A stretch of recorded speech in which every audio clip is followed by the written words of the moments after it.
Okay, so I just wanted to, just for a couple minutes here, I wanted to talk about something that's been on my mind as it pertains to the culture war. Because we just lived through this kind of weird little period, and it can be hard to tell where we are in the culture war fight. And here's what I mean. The weird little period we went through, Joe Biden got installed as president, and that really, during that 4 years, that was what felt like peak demonic culture war stuff. Yeah, you had trannies in the White House. It was DEI everywhere, open promotion of anti-white racism. It was just the worst thing in the world. And the United States of America, for a lot of different reasons, remember, not everyone votes the way you vote or the way I vote for the same reasons. The United States of America, it really felt like the country as a whole broke against that when we elected Donald Trump. It felt like that, right? It felt like that was an important part of it. That's why the election was so overwhelming. Every county shifting to the right. It felt like a rejection of a lot of things, but it most definitely felt like a rejection of that. And to be honest, a lot of it was, the men and women's sports things, Americans just we had enough of the nutty demonic insanity, okay? And in some ways, we're right. In some ways, that's a correct way of thinking. America did reject it. It did push it away. I mean, the Snow White, the new Disney Snow White movie that bombed. The American people would have gone to see a new Snow White movie. They would have flocked to go see one, but these are the stars. I mean, the original cartoon came out in 1937, and very evidently so. There's a big focus on her love story with a guy who literally stalks her. Yeah. Weird. Super weird. So we didn't do that this time. So no Prince, or a different kind of Prince? We have a different approach to what I'm sure a lot of people will assume is a love story just because, we cast a guy in the movie. It's no longer 1937, and we absolutely wrote a Snow White that is not going to be saved by the prince. She's not going to be saved by the prince, and she's not going to be dreaming about true love. The American people saw enough of that and said, not interested. So that's good. That's good. This is all good. We did reject it. But I get this sense that the American people, or that those of us on the right, that we feel like America has won the culture war.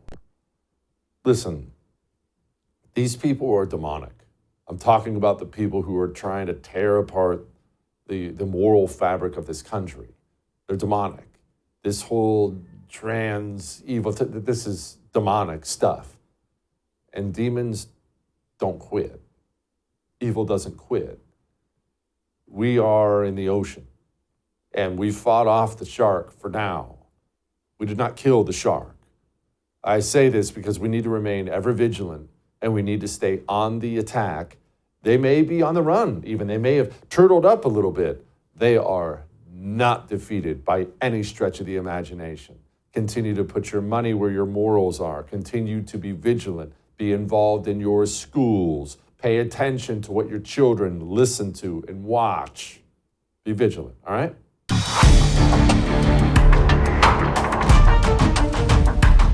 Well, remember, the communist is always trying to get his sick religion as part of the law. This is so he can use the law, so he can use, frankly, law enforcement to force you to succumb to his will. The communists have done this forever. In Colorado, they greenlit a bill that could classify misgendering somebody as a form of harassment and discrimination. Why would you bother doing such a thing? So they can send the police to kick in your door and arrest you for not acknowledging reality. Yeah, I know, it's a sick bunch of people. Joining me now, someone who's very familiar with them, Robby Starbuck, visiting fellow. Congratulations on that, by the way, Robby, at the Heritage Foundation. Robby, a lot of people, because it feels like the culture war is kind of breaking our way right now, have convinced themselves that they're on the run. These people are not on the run, are they?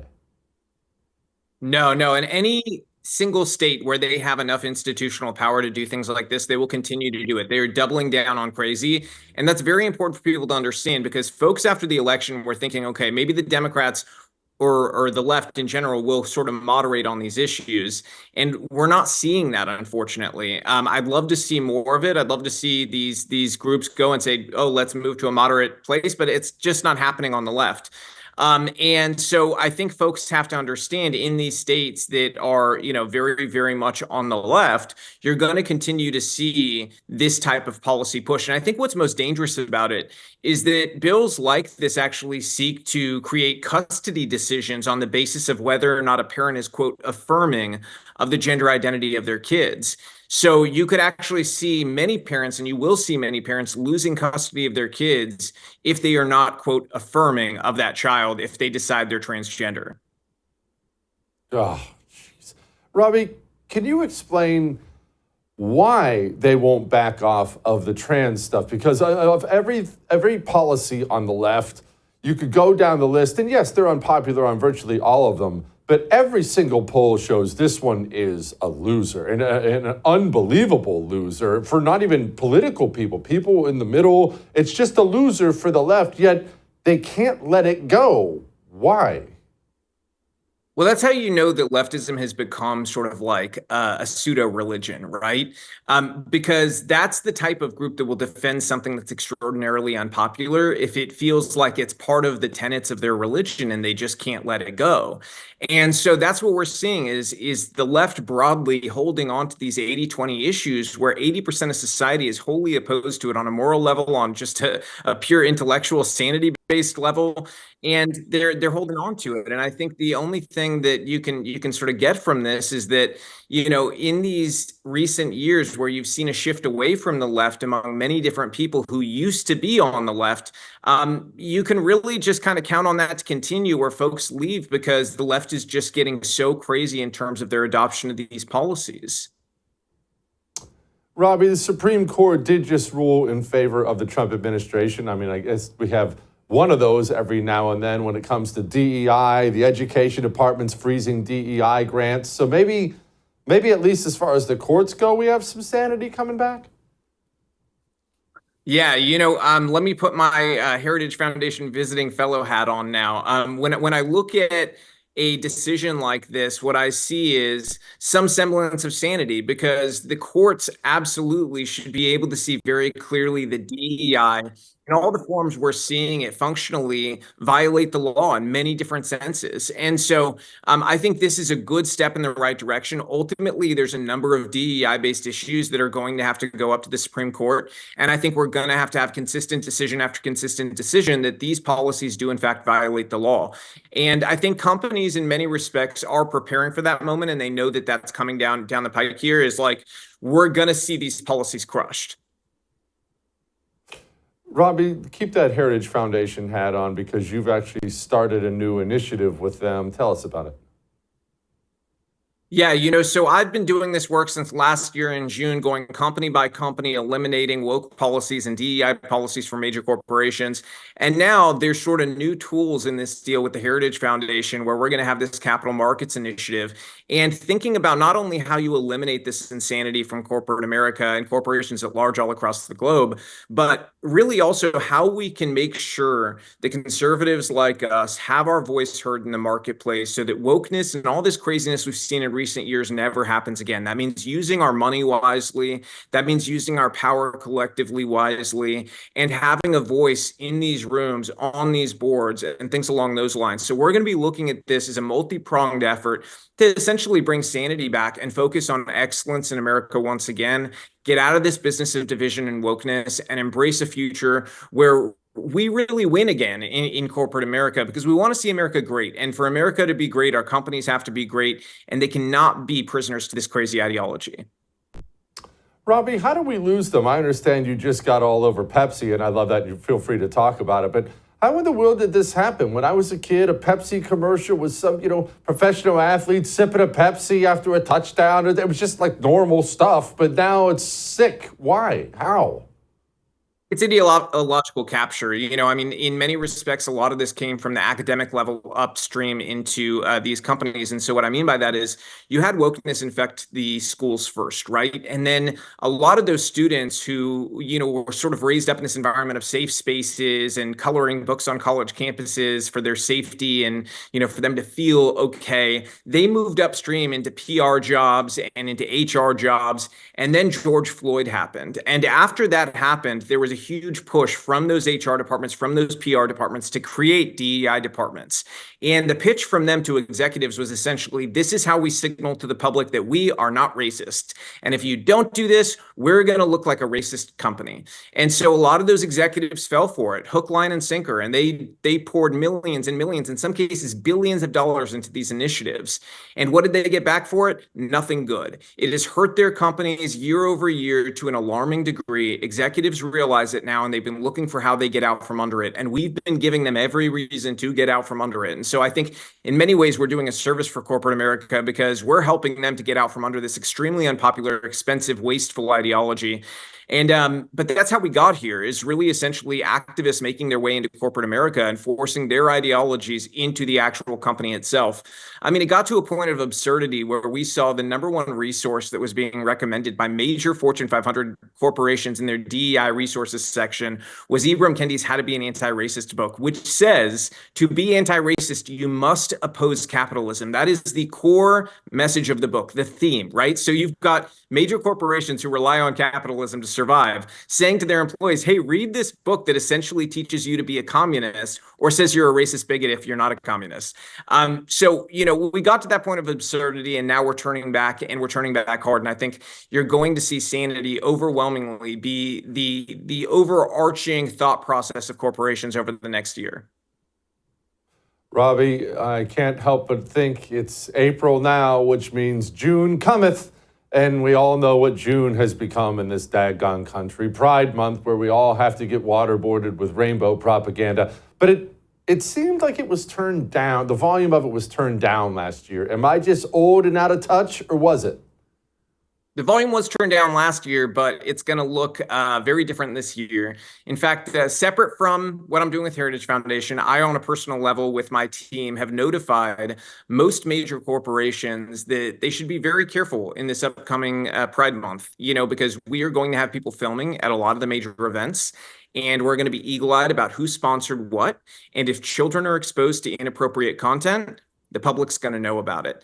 And so companies, I think, are being very careful about this, because I've seen the news headlines from, legacy media essentially crying that all these Pride events are losing their corporate funding. And I'd like to think we played a big part in that. At the end of the day, also, there's just a general fear that's palpable among these companies that they don't want to be the next Bud Light or the next Tractor Supply or the next John Deere or the next Harley Davidson, right? So they're just avoiding this at all costs, I think, in most cases. But there will be some stupid companies that go out there and they embrace this fully, and we're going to be there when inappropriate things happen, and we're going to make sure the public knows about it. Robby, finally, before I let you go, will you talk about the Human Rights Campaign, the HRC? Obviously, you're well familiar with them, and they're familiar with you, but most people, they don't understand what this group is, how powerful this group is, and the part they play in so much of this stuff. Talk about this mafia group. Yeah, in my view, they are just pure poison, maybe poison packed into a donut. So they wave the donut right in front of companies and they bite it and they swallow the poison. That's the best way I could put it, a very strange donut that's filled with poison. But essentially, this group operates as a cartel to push the LGBTQ mindset policy set into major corporations. And so they do that in a number of different ways. One of the ways they do it is through the CEI scoring system. The CEI scoring system, which many people may have heard of, it essentially says you have to have met certain benchmarks to get a 100% score, right? And there's financial benefits to doing so. So for a long time over previous years, these financial institutions were actually giving companies preferential treatment if they got a 100% score on their HRC scoring system. So essentially what it says is you have to allow men in the bathroom with women if they say they're a woman. You've got to pay for sex changes. You've got to pay for sex changes even for dependents of employees if you want a 100% 100% score. You've got to have internal LGBTQ events at the office. You've got to show that. You've got to provide it to the HRC, evidence that you did so. You've got to support outside LGBTQ plus events, a number of them. And there's more down that list. It goes on and on and on. But essentially, you have to do all these things to be able to get that 100% score. And then you have to publicly boast it, right? So many companies were doing this until we came along last year, and we made the pitch to them essentially that they need to drop all third-party scoring systems. Because in essence, my concern for companies is that they shouldn't be doing the Robby scoring system, and they also shouldn't be doing the HRC scoring system. And that's because if you've got these scoring systems that are diametrically opposed, what's going to happen is you're going to get squeezed.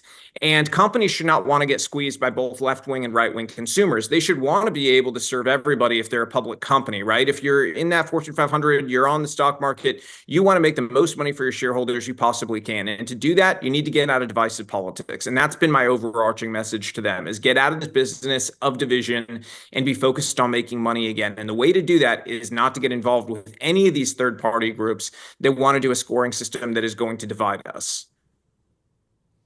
Robby, keep going, my friend. I appreciate you very much.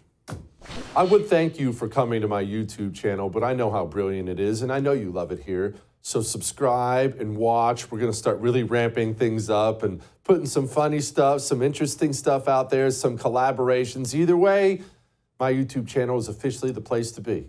So stick around.